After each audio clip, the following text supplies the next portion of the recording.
പ്രിയപ്പെട്ടവരെ, നമസ്തേ. ഡിജിറ്റൽ സാങ്കേതിക വിദ്യയുടെ അനന്ത സാധ്യതകളെക്കുറിച്ചാണ് കഴിഞ്ഞ ലക്കത്തിൽ ഞാൻ നിങ്ങളോട് സംസാരിച്ചത്. ഈ ഡിജിറ്റൽ സാങ്കേതിക വിദ്യ കൊണ്ട് എന്തെല്ലാം ചെയ്യാൻ സാധിക്കുമെന്നുള്ളതിൻ്റെ ഒരു ഉദാഹരണം ഞാൻ ചൂണ്ടിക്കാണിക്കട്ടെ. ഏതാനും ദിവസങ്ങൾക്ക് മുമ്പ് ഞാൻ കണ്ട ഒരു വീഡിയോയാണ്. പ്രശസ്ത സംസ്കൃത പണ്ഡിതൻ പ്രൊഫസർ PC ദേവസ്യ സാറ് രചിച്ച ക്രിസ്തു ഭാഗവതത്തിൽ നിന്നുള്ള കർത്തൃപ്രാർത്ഥന എന്ന ശ്ലോകം ഗാനഗന്ധർവൻ യേശുദാസ് പാടി അവതരിപ്പിക്കുന്നു. ഫ്ലോറിഡയിൽ നിന്ന് യേശുദാസ് പാടുന്നു. അതിൻ്റെ ഓർക്കസ്ട്ര ന്യൂയോർക്കിൽ, കോറസ് തൃശ്ശൂർ. അപ്പോൾ ഈ വീഡിയോയുടെ പ്രകാശന കർമ്മം കഴിഞ്ഞ ഏതാനും ദിവസങ്ങൾക്ക് മുമ്പ് വത്തിക്കാനിൽ വെച്ച് പോപ്പ് നിർവഹിക്കുകയുണ്ടായി. തൃശ്ശൂരിലും അമേരിക്കയിലും വെച്ച് ലോകോത്തര സംഗീതജ്ഞരാൽ ഓർക്കസ്ട്രൈസേഷൻ നിർവഹിച്ച് ലോകോത്തര നിലവാരത്തിൽ റെക്കോർഡിങ്ങും മിക്സിങ്ങും നിർവഹിക്കപ്പെട്ട ഈ വിശിഷ്ട ഗാനത്തിൻ്റെ വീഡിയോ ഏതാനും നിമിഷത്തേക്ക് നിങ്ങളൊന്ന് കണ്ടു നോക്കൂ.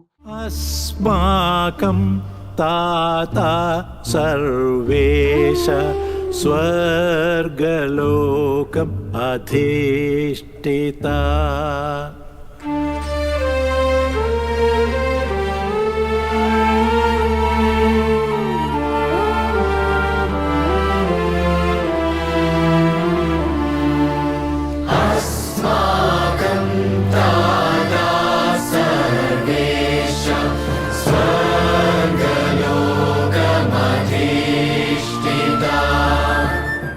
ഡിജിറ്റൽ സാങ്കേതിക വിദ്യയുടെ അപാരമായ കഴിവിൻ്റെ ഒരു ഉദാഹരണം മാത്രമാണ് ഇപ്പോൾ നാം കേട്ട പാട്ട്.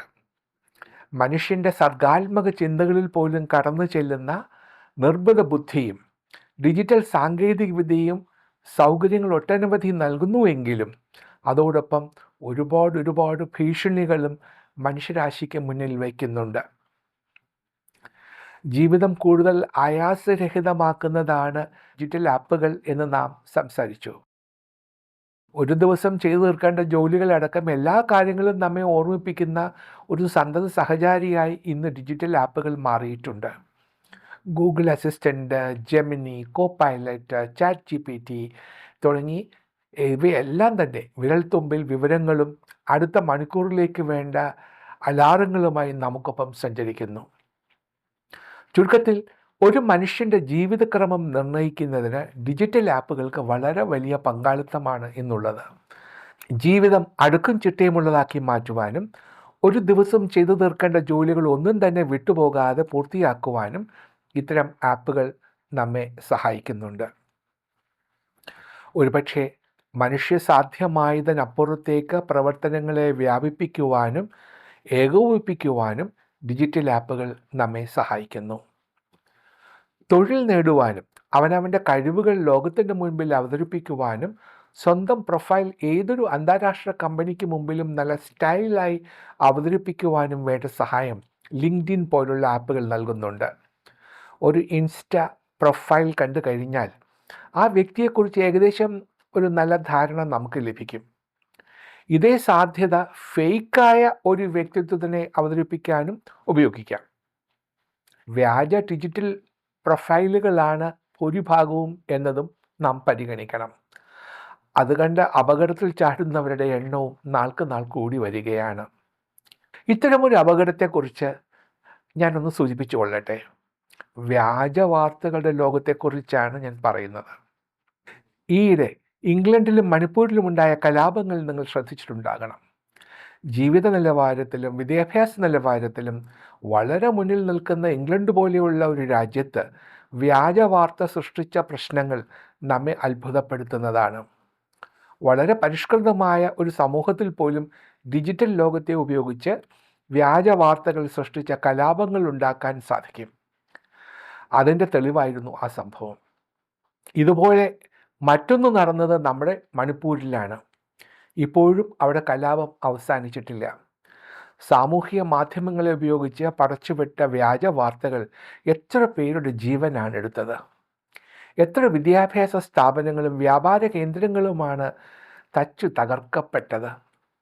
വ്യാജ വാർത്തകളെ തിരിച്ചറിയാൻ സാധിക്കാതെ പോകുന്നതിൻ്റെ അപകടമാണിത്. അടിസ്ഥാനപരമായ ഡിജിറ്റൽ സാക്ഷരത ഉണ്ടാവേണ്ടത് എത്രത്തോളം പ്രധാനമാണ് എന്ന് ഈ 2 സംഭവങ്ങളും നമുക്ക് പറഞ്ഞു തരുന്നു. ഒരു വ്യാജ വാർത്ത സൃഷ്ടിക്കുവാൻ വേണ്ടി നിർമ്മിത ബുദ്ധി ഉപയോഗിച്ചുണ്ടാക്കുന്ന ഒരു ചിത്രമോ വീഡിയോയോ കണ്ടാൽ ഉടനടി അത് തിരിച്ചറിയാൻ പറ്റുന്ന വിധത്തിൽ ഡിജിറ്റൽ സാക്ഷരത നേടേണ്ടത് ഇന്നത്തെ ലോകത്ത് ജീവിക്കുന്ന ഓരോ മനുഷ്യൻ്റെയും ആവശ്യമായി മാറിയിരിക്കുകയാണ്. ഇല്ലെങ്കിൽ നാം അപകടത്തിൽ ചെന്ന് ചാടും നിശ്ചയം. വ്യാജ വാർത്തകളെ വിശ്വസിച്ച് അപകടങ്ങളിൽ ചെന്ന് ചാടിയില്ല എങ്കിൽ പോലും അപകടങ്ങൾക്ക് കാരണമാകുന്ന തെറ്റായ വാക്കുകളോ പ്രവൃത്തിയോ നമ്മുടെ ഭാഗത്തു നിന്ന് ഉണ്ടാകാനും സാധ്യതയുണ്ട്. പലപ്പോഴും ഡിജിറ്റൽ ലോകത്ത് നിന്ന് പുറപ്പെടുന്ന വ്യാജ വാർത്തകൾ വൈകാരിക മേഖലകളെ സ്പർശിക്കുന്നവയായിരിക്കും. അതിൽ മതവും ജാതിയും വർഗവും നിറവും ദേശീയതയും ഒക്കെ കലർന്നേക്കാം. കാള വിറ്റു എന്ന് കേൾക്കുമ്പോഴേക്കും കയറെടുക്കാൻ നിന്നാൽ അതേ കയറിൽ ജീവിതം അവസാനിപ്പിക്കേണ്ടിയും വന്നേക്കാം. എങ്ങനെയാണ് വ്യാജ വാർത്തകളെ നമുക്ക് പ്രതിരോധിക്കാൻ സാധിക്കുക? സാധാരണക്കാർക്കും വിദ്യാർത്ഥികൾക്കും മനസ്സിലാകുന്ന തരത്തിൽ വ്യാജ വാർത്തകളുടെ സാങ്കേതിക ഉറവിടത്തെക്കുറിച്ച് ശില്പശാലകൾ സംഘടിപ്പിക്കുക എന്നത് ഒരു നല്ല മാർഗമാണ്.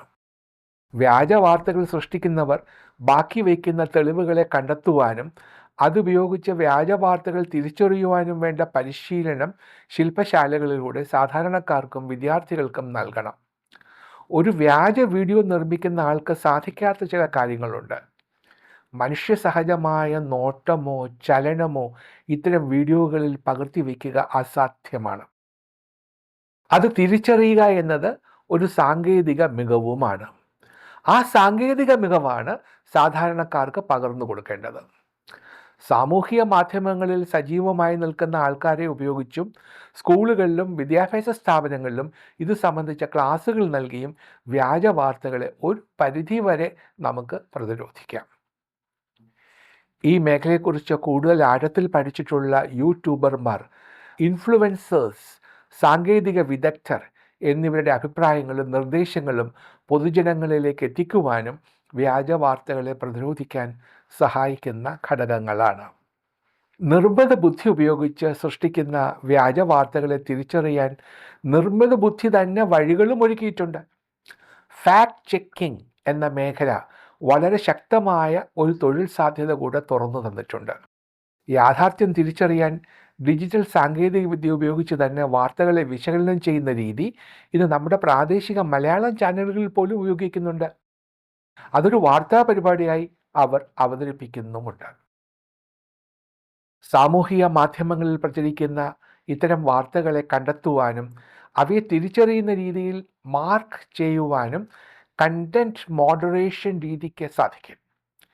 AI സാങ്കേതിക വിദ്യയുടെ അൽഗോരിതങ്ങൾ ഇതിന് നമ്മെ സഹായിക്കുന്നുണ്ട്. വ്യക്തികളെ അടിസ്ഥാനപ്പെടുത്തിയും അവർ ജോലി ചെയ്യുന്ന അല്ലെങ്കിൽ ഇടപെടുന്ന മേഖലകളെ അടിസ്ഥാനപ്പെടുത്തിയും ഡിജിറ്റൽ സാക്ഷരത കൈവരിക്കാനുള്ള സാധ്യതയും ഇന്ന് നിലനിൽക്കുന്നുണ്ട്. സാങ്കേതിക വിദ്യയുടെ എല്ലാ തലങ്ങളിലേക്കും കടന്നു ചെല്ലാതെ അവനവന് ആവശ്യമുള്ളത് മാത്രം പഠിച്ചെടുത്ത് സ്വന്തം മേഖല സുരക്ഷിതമാക്കുവാനുള്ള ഒരു സാധ്യതയാണ് ഇതുവഴി ലഭ്യമാകുന്നത്.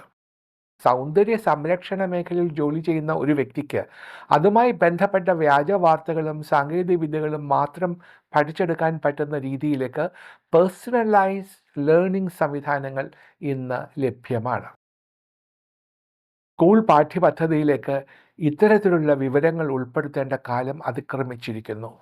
നവസാങ്കേതിക വിദ്യയുടെ സാധ്യതകളെക്കുറിച്ച് പഠിപ്പിക്കുന്ന അതേ പ്രാധാന്യത്തോടെ വ്യാജ വാർത്തകളെക്കുറിച്ചും അവയെ പ്രതിരോധിക്കേണ്ട രീതികളെക്കുറിച്ചും പുതിയ തലമുറയെ ബോധവൽക്കരിക്കണം.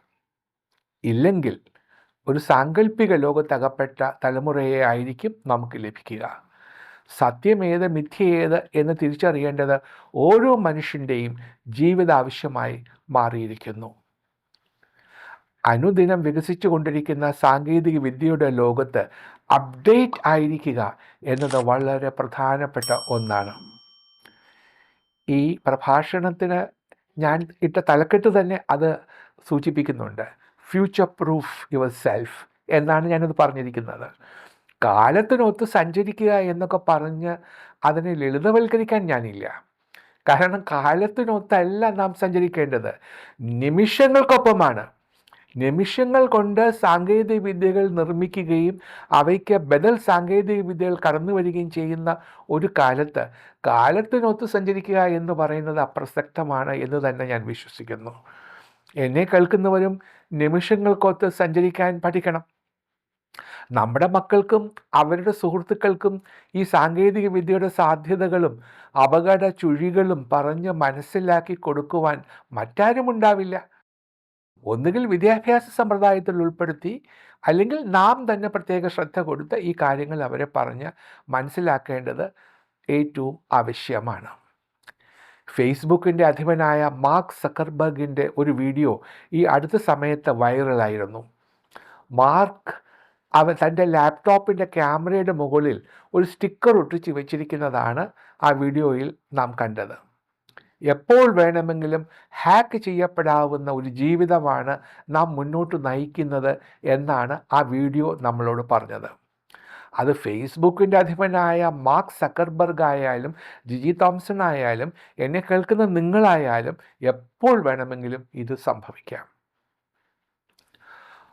ഒന്നുകൂടെ പറയട്ടെ, നിങ്ങൾ എന്നെ കേട്ടുകൊണ്ടിരിക്കുന്ന ഈ സമയത്ത് നിങ്ങളുടെ മൊബൈൽ ഫോൺ ഉപയോഗിച്ച് ഗൂഗിളും ആമസോണും ഇൻസ്റ്റാഗ്രാമും ഒക്കെ നിങ്ങളെയും എന്നെയും കേട്ടുകൊണ്ടിരിക്കുകയാണ്.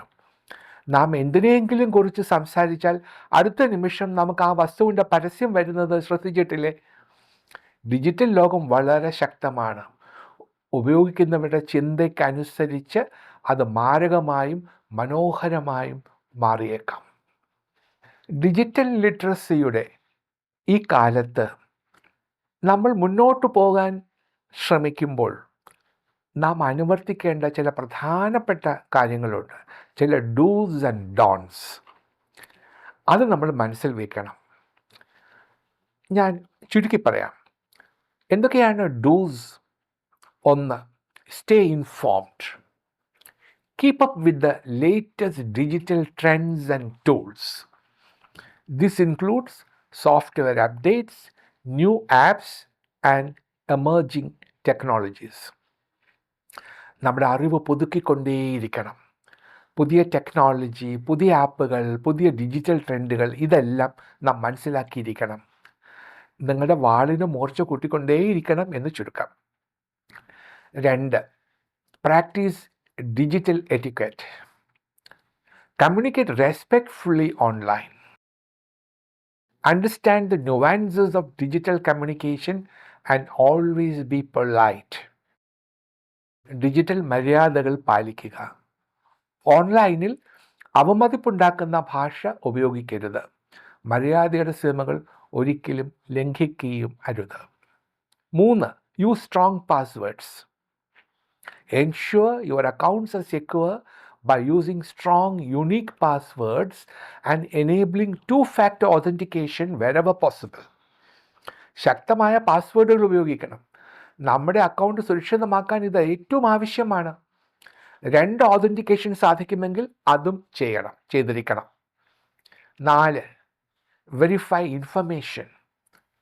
Always fact check the information you come across before sharing it. Misinformation can spread quickly and cause immense harm. വാർത്ത പരിശോധിക്കുക. ഒരു ഫോർവേഡ് കിട്ടിയാൽ ഉടൻ മറ്റൊരാൾക്ക് ഫോർവേഡ് അങ്ങ് ചെയ്ത് കളയരുത്. അതിൻ്റെ നിജസ്ഥിതി മനസ്സിലാക്കിയിട്ട് മാത്രമേ ഫോർവേഡ് ചെയ്യാവൂ. 5. Protect personal information. Be mindful of the information you share online. Use privacy settings to control who can see your account. വ്യക്തിഗതമായ കാര്യങ്ങൾ സൂക്ഷിക്കുക തന്നെ വേണം. അതിന് പ്രൈവസി സെറ്റിങ്സ് നാം ഉപയോഗിച്ചിരിക്കണം. ഇനി ചെയ്യാൻ പാടില്ലാത്തത് എന്തൊക്കെയാണ്? ഡോൺസ് എന്തൊക്കെയാണ്? 1. Don't share everything. Avoid oversharing personal information such as your address, phone number or financial details. വ്യക്തിഗതമായ കാര്യങ്ങൾ അഡ്രസ്സ്, ഫോൺ നമ്പർ, സാമ്പത്തിക കാര്യങ്ങൾ ഇതൊന്നും മറ്റുള്ളവരുമായി പങ്കിടരുത്. 2. Don't click on unverified links.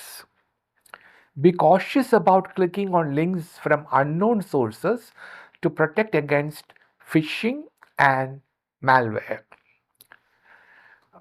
ഒരിക്കലും പരിശോധിക്കപ്പെടാത്ത ഒരു ലിങ്കും നിങ്ങൾ ക്ലിക്ക് ചെയ്യരുത്. 3. Don't engage in cyberbullying. Always be respectful and kind online. Cyberbullying can have serious consequences for all involved. ഒരിക്കലും സൈബർ ഭീഷണിപ്പെടുത്തൽ ചെയ്യരുത്. 4. Don't neglect digital footprint. Remember that anything you post online can be permanent. Think before you post and consider how it might affect your future. Digital കാലടിപ്പാടുകൾ മറക്കരുത്. ഓൺലൈനിൽ post ചെയ്യുന്നത് എന്തും സ്ഥിരമായി കിടക്കുമെന്ന് എപ്പോഴും ഓർമ്മിച്ചുകൊണ്ടേയിരിക്കണം. നിങ്ങളുടെ ഭാവിയെ അത് എങ്ങനെ സ്വാധീനിക്കുമെന്നും ചിന്തിക്കണം. 5. Don't ignore security updates.